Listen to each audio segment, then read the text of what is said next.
سلام رفقا، امروز قرار یکی از داغ‌ترین بازی‌های بقا یعنی وانس هیومن رو بررسی کنیم. دنیایی پر از هیولا، رمز و راز و کلی بقا. آماده این؟ بریم که داشته باشیم.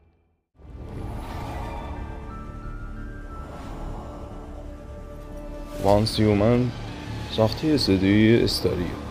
توی دنیای آخر زمان جریان داره، جایی که طبیعت با موجودات عجیب ترکیب شده. شما باید زنده بمونید، منابع جمع کنید و با تهدیدهای عجیب غریب مقابله کنید.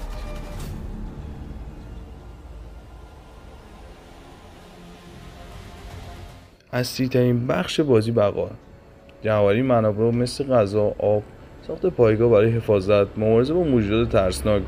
ولی چیزی که بازی رو خاص میکنه بخش چند نفر است. میتونید با دوستاتون تیم بشید و برای زنده موندن با هم بجنگید. سیستم ساخت و ساز هم دستتون رو باز میذاره تا پایگاه‌های خفن طراحی کنید.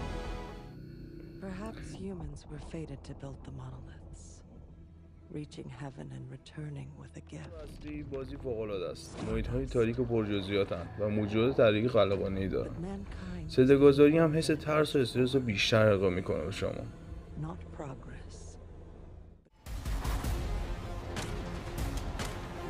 در کل وانس هیومن یه تجربه متفاوت تو ژانر بقا.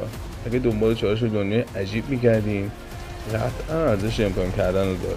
ولی اگه حوصله باگ و مشکلات فنی رو ندارین، بهتره یه مدت صبر کنید تا آپدیت‌ها برسن.